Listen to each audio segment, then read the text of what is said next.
Friends, welcome back to my MS education class. आज रही class रे आमे क्लास 10th रो साहित्य रो फर्स्ट चैप्टर साहित्य रो सेकेंड चैप्टर भीमंक सिंहनाद रड़ी से चैप्टर टी पढ़ा जाऊे। जेहेतु यहाँ पद्य रही तेणु भल भाव बुझा प्रत्येकटी लाइन को भल भाव बुझिले प्रत्येकटी वार्ड को भल भाव बुझिले आम सरलार्थ हो कि लंग क्वेश्चन हो एमसीक्यू रो समस्त क्वेश्चन आंसर भल भाव दे परिबा। तेणु चलतु देखिबा आज भिडियोटी भीमंक सिंहनाद रड़ी। चैप्टर ना होची भीमंक सिंहनाद रड़ी। भीमंक कथा तो आपण समस्ते जानिचंती, पंचु पांडवों भितर जड़े। आउ सिंहनाद होची गोटे वाद्ययंत्र नाम होची सिंहनाद। आउ रड़ी रड़ी अर्थ रड़ी करवा बा माने जन को बड़ पार्टी करिक डाकिबा आमे जेमती कहंती कि रड़ी करवा अर्थ माने बड़ पार्टी करिक जेमती डाकिबा सेमती भीम कौन करचंती ना ए जो वाद्ययंत्र बजेइकी किपरि भावरे महामानी दुर्योधन को व्यास सरोवर बाहर करिया पाई ए सिंहनादर साहाय्य नैचंती तारी विषय आमे पढ़िबाकू जाउचे। तेणु देखंतु आर कवि होउछंती किए ना व्यास कवि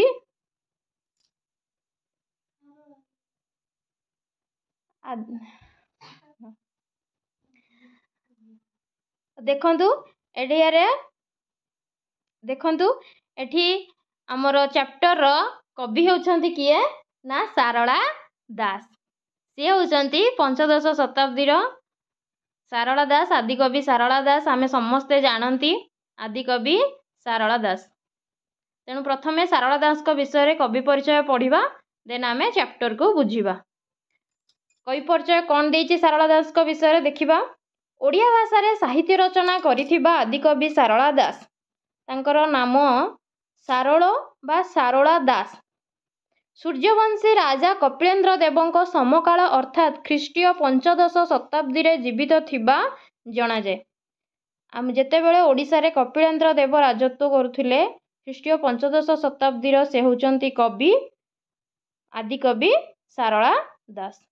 तांकर जन्म केउठारे ना झंकड़र सारला चंडी को आराधना करी से काव्य रचना पाई अपूर्व शक्ति लाभ करिथिबारु निजको सारला बा सारला दास रूपे परिचित करायछन। तांको ना सारला कोन पई हेची ना हमर जो झंकड़रे जो माँ सारला अछंती तो झंकड़र सारला चंडी को आराधना करिकी से काव्य रचना जेहेतु करिसंती तांको तांकर अपूर्व शक्ति लाभ करिकी से कौन करचंती ना कविता रचना करिबारे सामर्थ्य होई पारिछंती।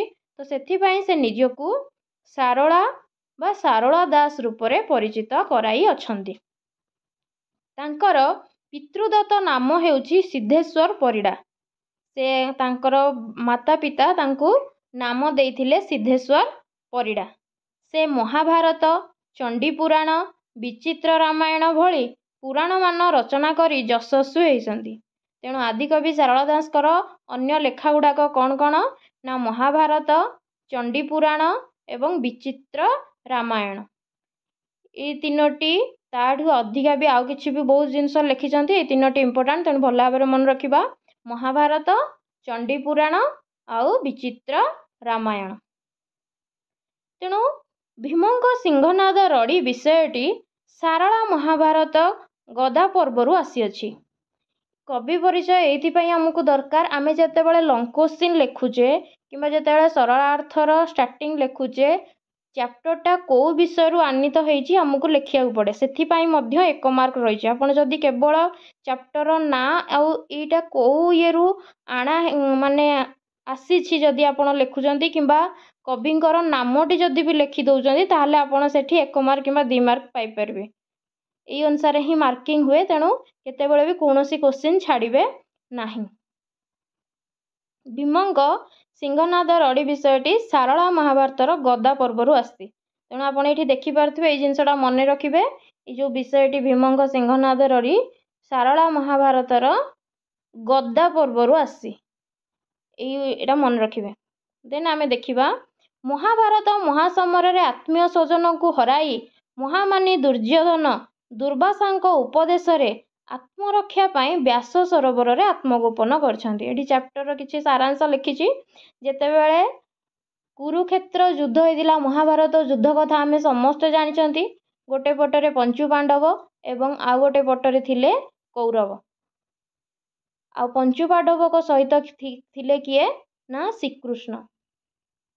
ତେଣୁ ଯେତେବେଳେ ମାନେ ମହାଭାରତ ଯୁଦ୍ଧ ସରିବା ଉପରେ, ସେତିକିବେଳେ ଆମର କୌରବଙ୍କର ଯେଉଁ 100 ଭାଇ ଥିଲେ ସମସ୍ତେ ମୃତ୍ୟୁବରଣ କରି ସାରିଛନ୍ତି। ଜଣଙ୍କ ପରେ ଜଣେ ସମସ୍ତେ ମୃତ୍ୟୁବରଣ କରିଛନ୍ତି। ତେଣୁ ଏହିସବୁ ଜିନିଷକୁ ଦେଖି ମହାମାନି ଦୁର୍ଯ୍ୟୋଧନ କ'ଣ କରିଛି, ନିଜକୁ ବଞ୍ଚେଇବା ପାଇଁ ଯାଇ ସେ କ'ଣ କରିଛି ନା ଦୁର୍ବାସାଙ୍କ ଉପଦେଶରେ କ'ଣ କରିଛନ୍ତି, ନାଇଁ ନିଜର ଆତ୍ମରକ୍ଷା ପାଇଁ ଯାଇକି ସେ ବ୍ୟାସ ସରୋବରରେ ନିଜକୁ ଲୁକାୟିତ କରିଛନ୍ତି। ଏହି ବ୍ୟାସ ସରୋବରରେ ଶରଣ ନେଇଥିବା ବ୍ୟକ୍ତିଙ୍କୁ ମାରିବା ପାଇଁ ତାର ଶତ୍ରୁ ବଳପୂର୍ବକ ପ୍ରବେଶ କଲେ ଧ୍ୱଂସ ହୋଇଯିବ ବୋଲି ଶିବ ଅଭିଶାପ ଦେଇଥିଲେ। ଶିବ ଅଭିଶାପ ଦେଇଥିଲେ କି ଯଦି କିଏ ଏଇ ବ୍ୟାସ ସରୋବରରେ ନିଜର ଆତ୍ମରକ୍ଷା ପାଇଁ ନିଜକୁ ଲୁକାୟିତ କରିଥିବ ଏବଂ ତାକୁ ମାରିବା ପାଇଁ ଯଦି କିଏ ବଳପୂର୍ବକ ସେ ବ୍ୟାସ ସରୋବର ଭିତରକୁ ପ୍ରବେଶ କରେ, ତାହେଲେ ସେ ବ୍ୟାସ ସରୋବରରେ ସମ୍ପୂର୍ଣ୍ଣ ରୂପେ ଧ୍ୱଂସ ହୋଇଯିବ ବୋଲି ଶିବ ଅଭିଶାପ ଦେଇଥିଲେ। ସହଦେବଙ୍କ ମୁଖରୁ ଦୁର୍ଯ୍ୟୋଧନ ଏହି ନିରାପଦ ସ୍ଥାନରେ ଲୁଚିଥିବାର ସୂଚନା ପାଇ ଭୀମ ଶିବଙ୍କ ଠାରୁ ସିଂହନାଦ ପ୍ରାପ୍ତ ହୋଇ 2ଟି ଭୟଙ୍କର ରଡ଼ି ଦେବାରୁ ମହାଲକ୍ଷ୍ମୀଙ୍କର ଅଭୟ କ୍ରୋଡ଼ରେ ଆଶ୍ରୟ ନେଇଥିବା ଦୁର୍ଯ୍ୟୋଧନ ମହାଲକ୍ଷ୍ମୀଙ୍କ ବାରଣ ନ ମାନି ତାଙ୍କୁ ଠେଲି ଦେଇ ଯୁଦ୍ଧଂ ଦେହି ଡାକରା ଦେଇ 70 ଭାର ଗଦା ଧରି ମହାଦର୍ପରେ ବ୍ୟାସ ସରୋବରରୁ ବାହାରି ଆସିଲେ। କ'ଣ ହେଇଛି ଆଗ ଟିକେ ବୁଝିବା ଆମେ। ଏଠି ସେ କହିଲେ କି ସେ କ'ଣ କରିଛି, 70 ଗଦା ଧରି ବ୍ୟାସ ସରୋବରରୁ, ସେ ତ ମହାମାନି ମହାରାଗୀ। ତେଣୁ ଯେତିକି ବେଳେ ସିଏ ଭୀମଙ୍କର ସିଂହନାଦ ରଡ଼ି ଶୁଣିଛି, ତ ସେ କ'ଣ କରିଛି, ହାତରେ ମହାଲକ୍ଷ୍ମୀ ତାଙ୍କ କାନ୍ଧରେ ଥାନ୍ତି। କାହାର ନା ଦୁର୍ଯ୍ୟୋଧନଙ୍କ କାନ୍ଧରେ ମହାଲକ୍ଷ୍ମୀ ବାସ କରନ୍ତି। ତାଙ୍କୁ ସେ ବାରଣ କରିବା ସତ୍ତ୍ୱେ ମଧ୍ୟ ତାଙ୍କୁ ମହାଲକ୍ଷ୍ମୀ କହୁଛନ୍ତି କି ତୁମେ ଯଦି ବ୍ୟାସ ସରୋବରରୁ ବାହାରକୁ ଯାଉଛ ତାହେଲେ ତୁମର ନିଶ୍ଚିନ୍ତ ଭାବରେ ତୁମେ ମୃତ୍ୟୁ ବରଣ କରିବ। କିନ୍ତୁ ତାଙ୍କର କଥାକୁ ଅମାନ୍ୟ କରି ତାଙ୍କୁ ଏଡ଼ାଇ ଦେଇ ସେ କ'ଣ କରିଛନ୍ତି, 70 ଭାର ଗଦା ଧରି ମହାଦର୍ପରେ ବ୍ୟାସ ସରୋବରରୁ ଯୁଦ୍ଧଂ ଦେହି ଡାକରା ଦେଇ ବାହାରି ଆସିଛନ୍ତି। କିନ୍ତୁ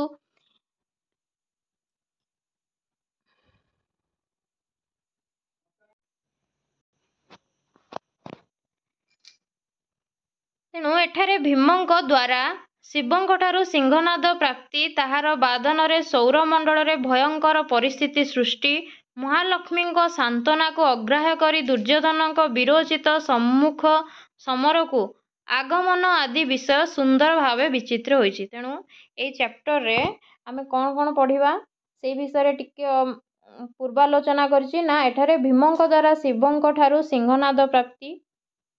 ଭୀମ କ'ଣ କରିଥିଲେ ନା କାହାଠାରୁ ସିଂହନାଦ ପ୍ରାପ୍ତି କରିଥିଲେ, ଶିବଙ୍କ ଠାରୁ ସିଂହନାଦ ପ୍ରାପ୍ତି କରିଥିଲେ। ତାହାର ବାଦନରେ ସୌରମଣ୍ଡଳର ଭୟଙ୍କର ପରିସ୍ଥିତି ସୃଷ୍ଟି ହୋଇଥିଲା। ଆଉ କ'ଣ ହେଇଥିଲା ନା ମହାଲକ୍ଷ୍ମୀଙ୍କ ସାନ୍ତ୍ୱନାକୁ ଅଗ୍ରାହ୍ୟ କରି ଦୁର୍ଯ୍ୟୋଧନ କିପରି ସେ ବ୍ୟାସ ସରୋବରରୁ ବାହାରି ଆସିଥିଲା, ଏଇ ସବୁ ଜିନିଷ ବିଷୟରେ ଆମେ ଚ୍ୟାପ୍ଟର ଭିତରେ ପଢ଼ିବା। ତେଣୁ ଚାଲନ୍ତୁ ପଢ଼ିବା କବିତାଟି ଭୀମଙ୍କ ସିଂହନାଦ ରଡ଼ି। ସହଦେବ ବୋଇଲା ସ୍ୱାମୀ ଶୁଣିବା ଜଗନ୍ନାଥ, ଈଶ୍ୱରଙ୍କୁ ସିଂହନାଦ ମାଗନ୍ତୁ ପବନର ସୁତ। ସହଦେବ କିଏ? ଆମେ ଜାଣିଛେ ପଞ୍ଚୁ ପାଣ୍ଡବଙ୍କର 5 ଜଣ ଭାଇ ଥିଲେ, ଯୁଧିଷ୍ଠିର, ଭୀମ, ଅର୍ଜୁନ, ନକୁଳ ଏବଂ ସହଦେବ। ତେଣୁ ସେ ସହଦେବ ଯିଏ ପଞ୍ଚୁ ପାଣ୍ଡବଙ୍କ ଭାଇମାନଙ୍କ ମଧ୍ୟରୁ ଜଣେ, ସିଏ କ'ଣ କହୁଛନ୍ତି ନା ସହଦେବ ବୋଇଲା। ବୋଇଲା ଅର୍ଥ କହିଲା। ଏଠି ବୋଇଲା ଅର୍ଥ କ'ଣ ନା ବୋଇଲା ଅର୍ଥ କହିଲେ।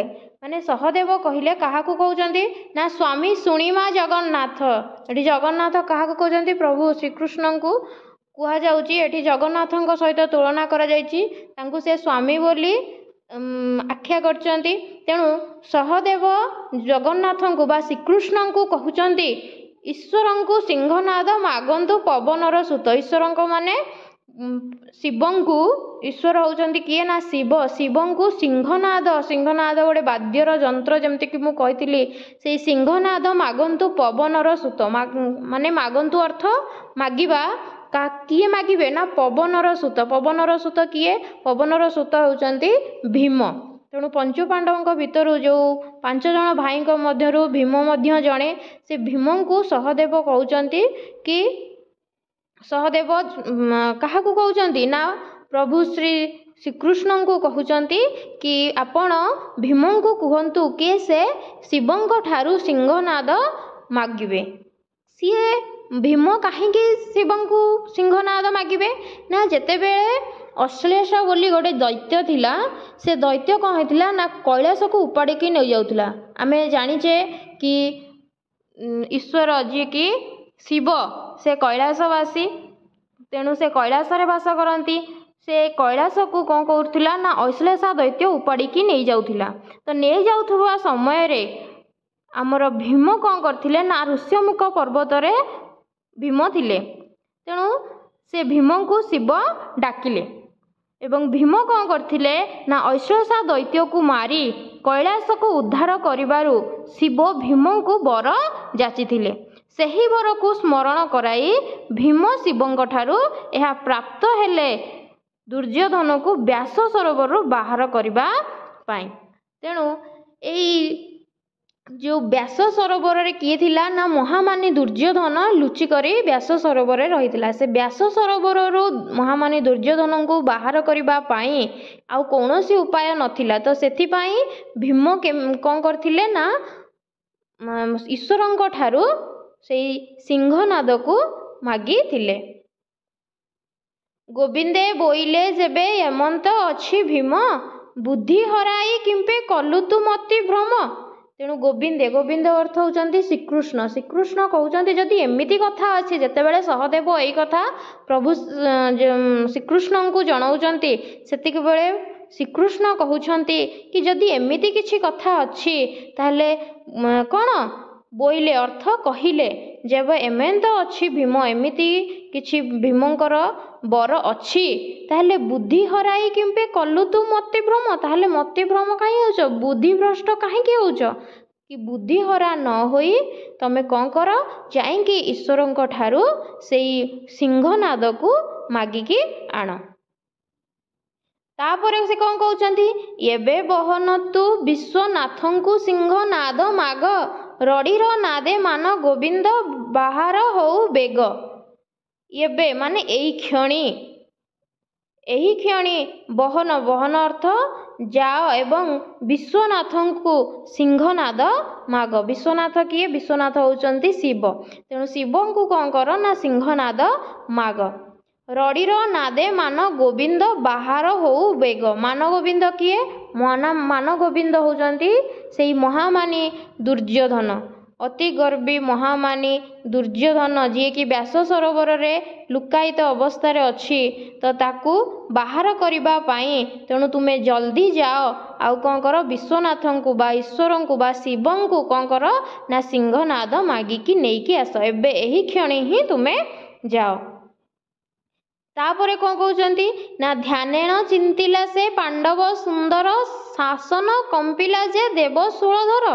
ध्यानेन, ध्यान रे माने ध्यानेन अर्थ ध्यान रे चिंतिला माने चिंता कले, ध्यान रे बसिकी से चिंता कले जे पांडव सुंदर। पांडवों भितर किए ना भीम। भीम कौन करचंती ना ध्यान रे बसिकी चिंता कले जेतेबेले सीए प्रभु को बा ईश्वर को जेतेबेले ध्यान रे बसिकी डाकुचंती ତ ଆସନ କମ୍ପିଲା ଯେ ଦେବ ଶୂଳଧର, ଶୂଳଧରଙ୍କର ଯିଏ, ଶୂଳଧର ଅର୍ଥ ତ୍ରିଶୂଳ, ତ୍ରିଶୂଳକୁ ଯିଏ ଧାରଣ କରନ୍ତି, ତ୍ରିଶୂଳକୁ କିଏ ଧାରଣ କରନ୍ତି ନା ତ୍ରିଶୂଳକୁ ଶିବ ଧାରଣ କରନ୍ତି। ତେଣୁ ଶିବଙ୍କର ଆସନ କ'ଣ ହେଲା ନା କମ୍ପିତ ହେଲା। ଯେତିକି ବେଳେ ଭୀମ କ'ଣ କରୁଛନ୍ତି, ଯେତେବେଳେ ତପସ୍ୟା କରୁଛନ୍ତି, ତାଙ୍କୁ ଶିବଙ୍କୁ ଧ୍ୟାନ କରୁଛନ୍ତି ସିଂହନାଦ ପ୍ରାପ୍ତ କରିବା ପାଇଁ, ସେତିକି ବେଳେ କ'ଣ ହେଉଛି ନା ଶିବଙ୍କର ଆସନ କମ୍ପମାନ ହେଉଛି।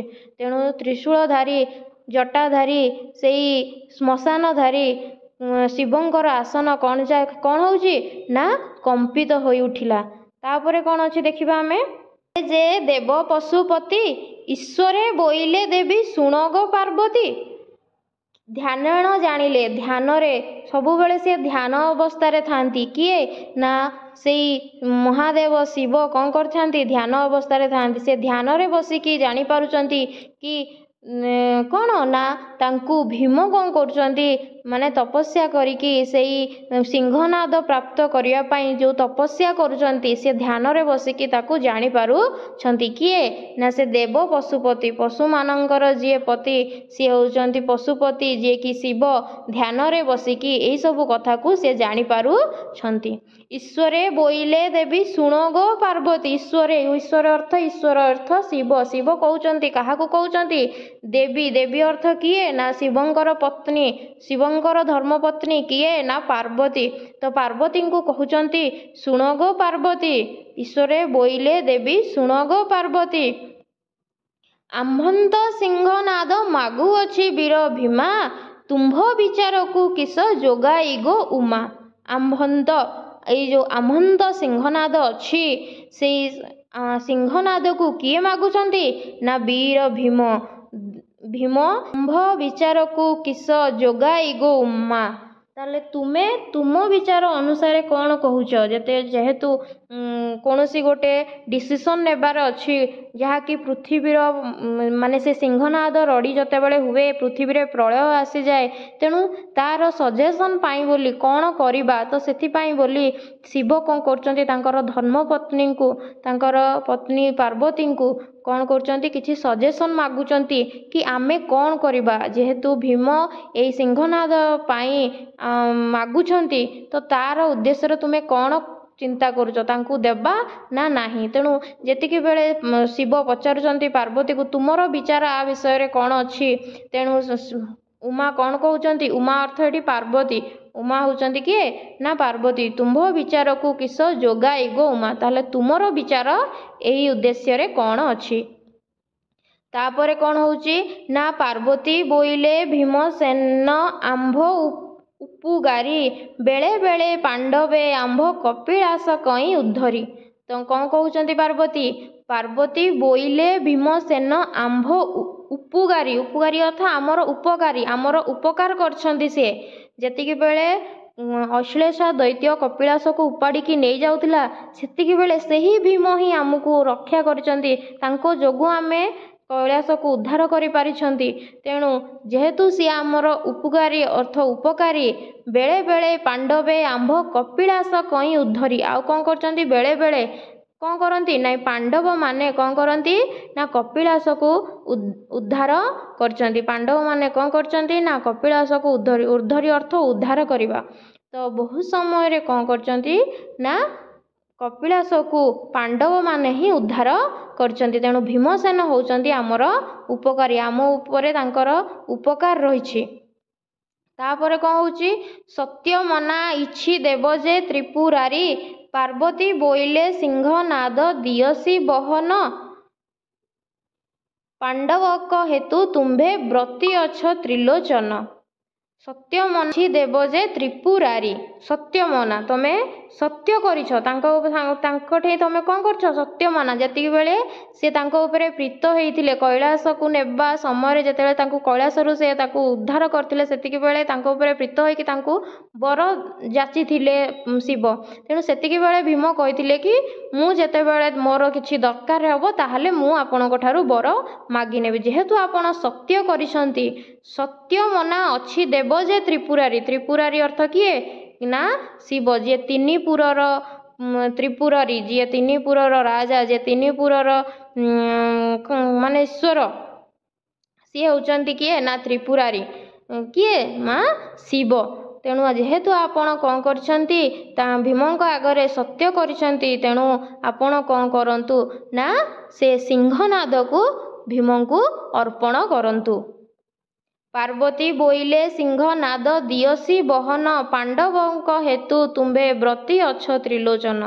पार्वती कौन कहउचंती ना पार्वती बोइले सिंहनाद दियसी बहन दियसी माने दिय दियसी अर्थ कौन देवा।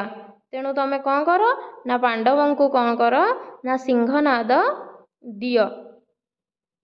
पार्वती बोइले सिंहनाद दियसी बहन पांडवंक हेतु तुम्भे व्रती अछ त्रिलोचन। जेहेतु तुमे पांडवंक ठारू व्रती अछ माने रक्षा पाइले सिंहनाद दियसी बहन पांडवंक हेतु तुम्भे व्रती अछ त्रिलोचन। जेहेतु तुमे पांडवंक जोगु कौन होइछ ना रक्षा पाई अछ वर्ती जाइछ तेणु तुमे कौन कर ना सिंहनाद को तांकु देई दियो। त्रिलोचन माने जहाँकर तीनोटी लोचन आमे जानिचे कहार त्रिलोचन होउचंती किए ना शिव। देखंतु शिवंकर केते सारा प्रतिशब्द एथिरे देइछि त्रिलोचन। त्रिलोचन होउछि जहार तीनोटी लोचन जहार तीनोटी आखि। तेणु त्रिलोचन को बा शिवं को एठी किए ना तांकर धर्मपत्नी पार्वती कहउचंती तुमे सिंहनाद तांकु जल्दी दियो कारण तुमे पांडवंक जोगु तुमे कौन करछ रक्षा पाई अछ। संकट काले तुम्भंत उद्धारंती पुण दियसी सिंहनाद प्रसन्न वदनेण। तेणु संकट समय जी तुमको उद्धार करिसंती तुम्भंत उद्धारंती पुण जेहेतु तुमको उद्धार करिसंती तेणु तुमे कौन कर ना सिंहनादंकु साकु प्रसन्न वदन रे तांकु दियो माने हस हस मुहरे खुशी रे तांकु प्रदान कर। दियसी दियसी अर्थ देवा। तेणु तुमे तांकु कौन कर ना दियो को वदन रे ना प्रसन्न वदन रे माने खुशी होई कि प्रसन्न चित्तरे प्रसन्न मुखरे तांकु कौन कर ना सेई सिंहनाद को अर्पण कर। घन घन घन आसन कंपई सदानंद चिरिकुटिरु काढ़ी दिले से सिंहनाद। घन घन आसन कंपई सदानंद सदानंद माने शिवंकर आसन घन घन कंपमान होउची कहार माने से जो भीमसेन जो तपस्या करुचंती से तपस्या बଳରେ सदानंदंकर आसन कंपमान होउची। तेणु से चिरुकुटिरु काढ़ी दिले से सिंहनाद तांकर जो चिरिकुटी अछि तांकर जो मुणा अछि चिरिकुटीर अर्थ एटी मुणा अर्थ रे जीव तेणु से मुणा भितरु काढ़ी की से सिंहनाद को देले। ईश्वरे बोइले तू बहन होई जीवु तिनी घांती मात्रक शबद भीमसेन को सहिबु। ईश्वर काहाकू कहउचंती सिंहनाद को कहउचंती ईश्वरे बोइले तू बहन होई जीवु तू बोहिकी जीवु तू बहन होइकी जीवु माने बहिकी जीवु। तिनी घांती मात्रक शबद भीमसेन को सहिबु। तिनी घाती माने तिनी थर तिनी घाती अर्थ तिनी थर मात्रक मात्र ओनली तिनी थर ही शबद भीमसेन को सहिबु। भीमसेन केते थर शबद करिवे ना तिनी थर शबद करिवे से तिनी थर शबद को तू सहन करिबु।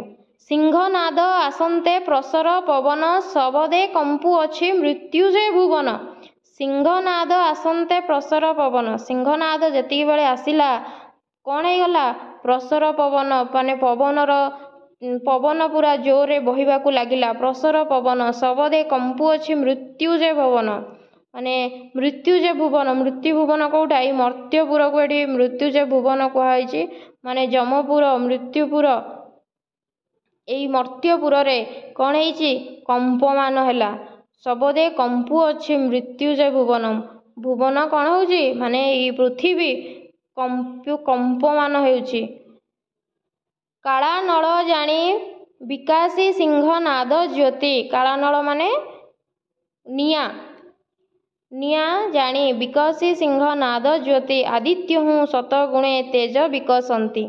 से जो माने सिंहनादर जो ज्योति अच्छी से सिंहनादर ज्योति रे माने चतुर्दिग विकसित होई उठुची कालानल पूरा निया भलिया से विकास लाभ करुच्ची तार ज्योति रे पूरा चतुर्दिग पूरा विकसित हो उठुची आदित्य हूँ सते गुणे तेज विकासंती आदित्य आदित्य माने आदित्य कार प्रतिशब्द ना सूर्यंकर प्रतिशब्द तो आदित्य हूँ माने सूर्यंक ठारू मध्य सते गुण तेज माने सूर्यंक ठारू भी सते गुण तेज विकास करुच्ची किए ना सिंहनाद सिंहनाद कौन करुच्ची ना ता ज्योति एते जोरे विकास लाभ करुच्ची माने सूर्यंक ठारू मध्य तांकर तार ज्योति 100 गुण प्रकाशित हेउछि सिंहनाद आसिकी पहुँची जाइछि कोठी ना मर्त्यपुर रे मा मृत्युपुर रे बा एही पृथ्वी रे आसी पहुँची जाइछि एवं तार ज्योति रे ता निया परी तार ज्योति रे कोन होउछि ना चतुर्दिग प्रकंपित हेउछि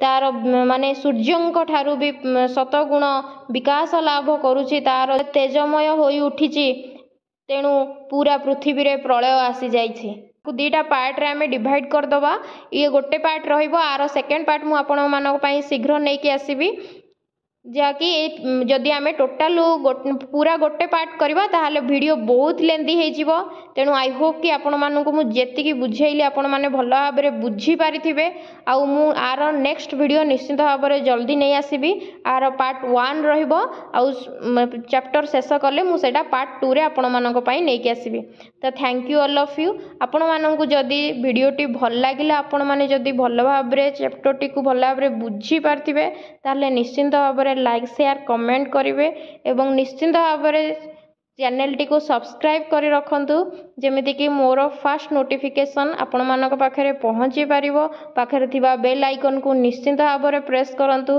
प्लीज समस्ते सब्सक्राइब करके रखंतु thank you all of you जय जगन्नाथ।